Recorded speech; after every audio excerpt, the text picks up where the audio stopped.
Apa kabarnya hari ini? Baik.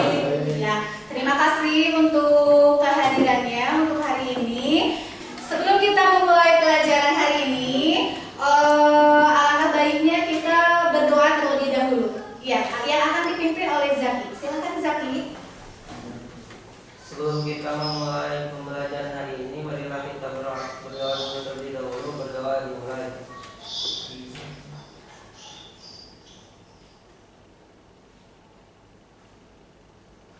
Berdoa selesai. Baik. Nah, sebelum kita memulai lagi kegiatan KBM hari ini, Ibu akan mengabsen terlebih dahulu untuk kehadirannya hari ini ya. Faris Adriansyah. Ya. Joan Daniel. Kemana Joan? Oh, izin. Baik. Marcella. Hadir. Oke. Muhammad Ilham. Hadir. Rizky Muhammad. Oh, sakit ya. Udah berapa hari? 2 hari. Iya. Dito. Iya. Resna Saparina. Rini Sri Anjani. Hadir. Sinta Aulia Rahmawati. Cynthia Tri Utami. Teddy Nurul Palah. Zaki Maulana Yusuf. Alhamdulillah, terima kasih ya untuk hari ini yang sudah hadir, dan bagi yang tidak hadir mudah-mudahan cepat sembuh ya bagi yang sakit. Nah, pertemuan untuk hari ini Ibu akan membahas tentang analisis peluang usaha, produk barang dan jasa. Nah, sebelum Ibu akan membahas materi terlebih rinci, nah Ibu akan memberikan pemecahan atau suatu permasalahan. Nah, kalian suka jajan? Kalian pasti suka jajan ya? Pasti kan? Ya. Nah, kalian suka jajannya di pedagang kaki lima atau di restoran atau di kafe? Nah, kenapa? Lebih murah. Kenapa nggak di restoran atau kafe? Oke. Kalian suka jajan di pedagang kaki lima. Nah, di sini Ibu akan permasalahan kalian tentang pedagang analisa usaha makanan kaki lima. Nah, di sana kan beragam ya yang berjualan mulai dari makanan ringan, makanan berat, minuman dan lain sebagainya. Nah, gitu ya. Nah, lalu pernah suatu hari ada kegiatan lomba yang diadakan oleh kumpulan atau MGMP guru KWU. Nah, dulu pernah mengadakan suatu perlombaan untuk menganalisa peluang usaha yang belum ada di misalkan di daerah Dadaha misalkan. Nah, banyak kan ya? Coba menurut kalian, apakah kalian pernah menganalisa suatu peluang usaha apa yang belum ada, produk yang ada di atau pedagang yang ada di Dadaha? Kira-kira Cilor kan banyak ya, Cimol, Cilor, nah banyak kan, es kelapa muda, bakso, apalagi itu. Nah, kira-kira kalian bisa menganalisis peluang usaha dan kira-kira usaha apa yang belum pernah yang belum ada di sana? Coba. Oke, ajukan tangannya. Oke, Dito. Apa Dito? Bayam. Bayam, jualan bayam. Yang lain? Coba. Yang lain kira-kira apa? Emang belum ada ya? Nah, karena bayam kan kebanyakan di Bandung. Oke,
bidang jasa yang belum ada di sekitaran Dadaha.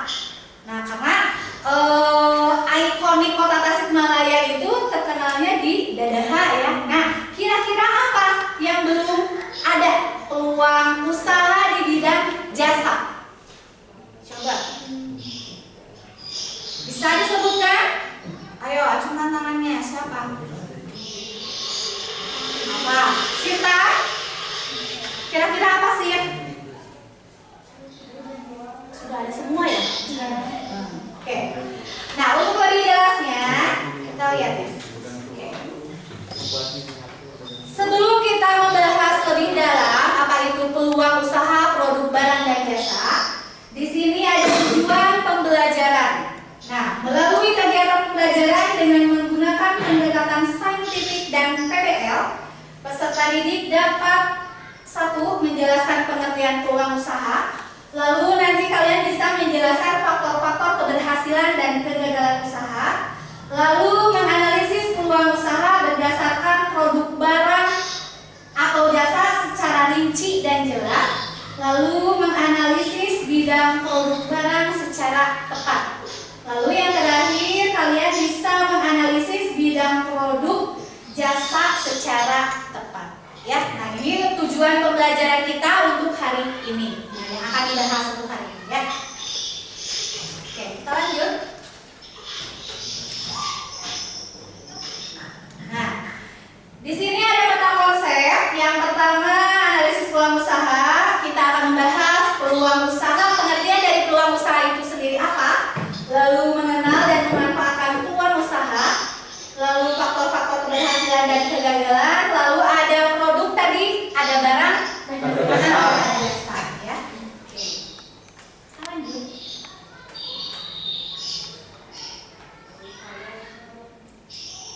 Nah, kira-kira apa itu peluang usaha? Ada yang tahu?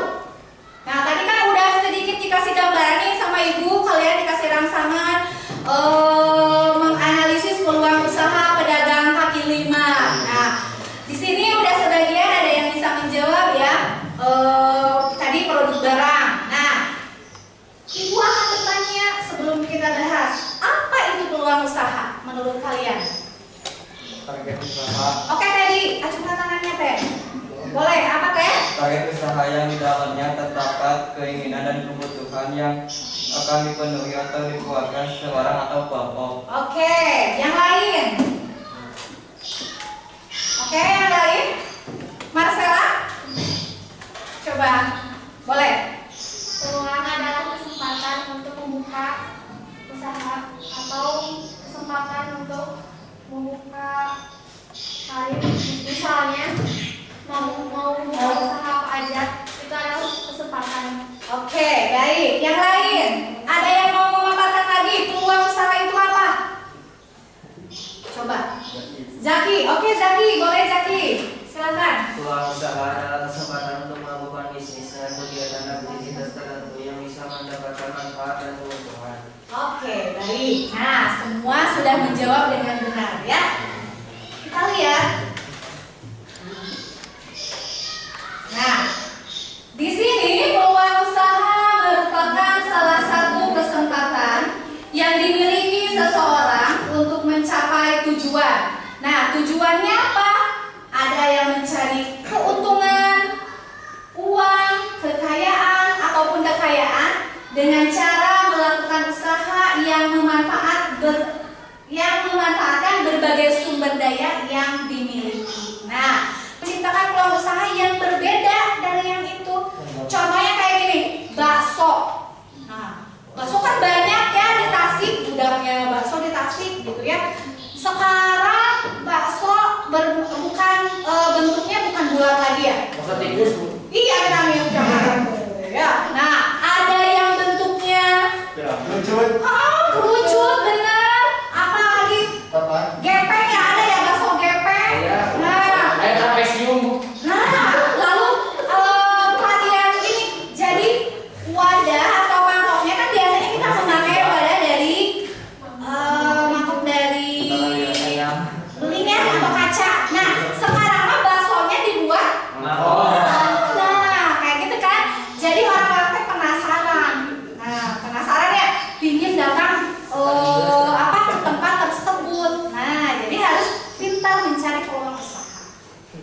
Lalu menyusun perencanaan dan mengimplementasikan secara sistematis. Nah, gitu ya. Jadi benar tadi kata Teddy, harus ada perencanaan terlebih dahulu. Tadi sudah ada impian, sudah ada niat, lalu direncanakan. Nah, kira-kira apa nih aku mau buka usaha apa? Ya. Lalu melakukan suatu tindakan. Nah, jadi jangan misalnya nih, Ilham punya mimpi, pingin ini, pingin itu. Nah, benar. Tapi kamu rebahan terus, tidak ada actionnya, ya, tidak ada tindakannya. Apakah akan terwujud? Gitu ya. Jadi harus ada tindakannya. Lalu memiliki semangat yang tinggi. Nah, ibu aja yang udah usianya segini masih semangat. Masa kalian yang berusia belasan semangatnya mana? Nah, jangan ya. Jadi harus punya semangat dalam diri kita sendiri, gitu ya. Lalu memiliki benar tadi jaringan atau relasi yang luas. Iya. Nah, gitu ya. Maksudnya tadi Paris ingin membuka toko fashion atau baju. Nah, punya jaringan dengan apa gitu ya? Enggak, maksudnya bukan jaringan sinyal, bukan. Maksudnya jaringan atau rekan usaha di bidang yang sama. Nah, bisa bekerja sama. Lalu bisa melakukan pemetaan usaha dengan analisis SWOT. Nah, ada yang tahu analisis SWOT? Oke, Marcella. Iya? Oke, jadi strength-nya apa? Kekuatan, kelemahan, opportunity, peluang, dan ancaman. Oke.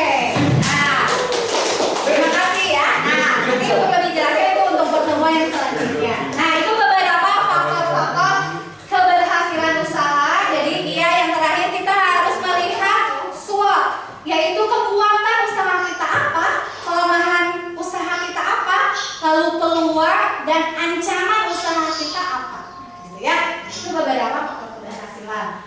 Nah, ada juga suatu usaha kan tidak selalu berhasil ya. Ada kalanya usaha itu up dan up down, gitu ya, up and down, gitu ya. Jadi ada naik turunnya, iya. Nah, di sini ada beberapa faktor kegagalan. Yang pertama, tidak kompeten dalam manajerial atau perencanaan tadi, gitu ya. Lalu kurang pengalaman. Nah, gitu makanya kalian di sini nanti sebelum kalau bedanya anak SMA dengan SMK, nah ada program prakerin. Nah, tujuannya apa? Iya, melatih keterampilan kita dan menambah pengalaman dan wawasan. Jadi nanti kalian kalau terjun di dunia yang sesungguhnya, baik nanti kalian mau bekerja atau menciptakan lapangan kerja, tapi ibu harapkan kalian di sini bisa menciptakan, bukan mencari pekerjaan, gitu ya. Nah, jadi harus ada pengalaman dulu. Nah, itu kurang pengalaman. Lalu kurang pengawasan. Nah, kurang pengawasan bisa terjadi dalam hal apa saja? Coba, kurang pengawasan bisa terjadi dalam hal apa aja? Bidang pemasarannya, lalu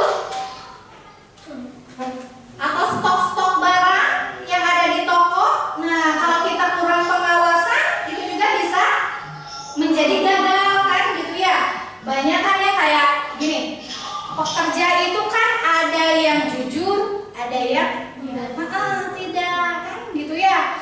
Nah, kalaupun ada yang tidak jujur, bisa aja produk atau barang-barang kita itu diambil. Nah, karena kurang pengawasan dari kita. Tetapi kan sekarang mah udah zaman canggih. Nah, benar ada CCTV. Meskipun ditinggalkan, tetap ada kan yang memantau. Nah, kalau dulu kan sebelum ada teknologi yang CCTV itu kan ya, jadi kita mau menuduh juga nggak enak kan, gitu ya. Misalnya nih, Paris kamu ngambil barang, tidak ada bukti. Tapi kalau ada CCTV, tidak bisa mengelak lagi. Oke. Lalu tidak bisa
lainnya. Lalu sikap yang kurang sungguh-sungguh. Nah, tadi udah ada niatan tapi senangnya kalau rebahan. Nah, gitu ya. Jadi kurang bersungguh-sungguh dalam hatinya atau niatannya. Lalu yang terakhir, tidak kemampuan dalam melakukan kewirausahaan. Nah, makanya dulu sebelum pandemi, ibu khususnya mata pelajaran PKK atau kewirausahaan suka mengadakan praktek berjualan servis AC, televisi, nah itu juga kan, atau jasa laptop, komputer, nah itu juga kan di bidang jasa. Oke, sampai sini ada yang mau ditanyakan? Baik, di sini ada yang mau ditanyakan? Sebelum ibu akan kasih kalian soal untuk diskusi, nah nanti kelompoknya akan dibagi oleh ibu. Nah nanti kalian jangan misalkan saya bu pinginnya kelompok dengan ini, jangan ya. Nah karena kalian semua sama teman. Nah nanti sama ibu akan dikasih soal untuk diskusinya. Nah sebelum dikasih soal untuk diskusi, ibu akan membagi kelompoknya untuk diskusi ya. Yang bisa dilakukan untuk membangun jalannya sukses usaha kuliner makanan bisa dengan memberikan diskon, menambah bobot makanan, atau dengan membagikan sampel produk secara cuma-cuma kepada masyarakat di area yang menjadi target pemasaran. Sekian presentasi saya. Terima kasih. Iya. Mungkin kelompok yang lain ada sanggahan untuk kelompok 1. Nah, tadi kelompok 1 itu jenis usahanya di bidang kuliner makanan ya. Tadi sudah dijelaskan potensi bisnisnya apa saja, lalu kiat-kiat memulai bisnisnya apa saja, lalu hambatan-hambatan usahanya juga dan strategi bisnisnya. Mungkin ada sanggahan dulu dari kelompok yang lain sebelum nanti tampil untuk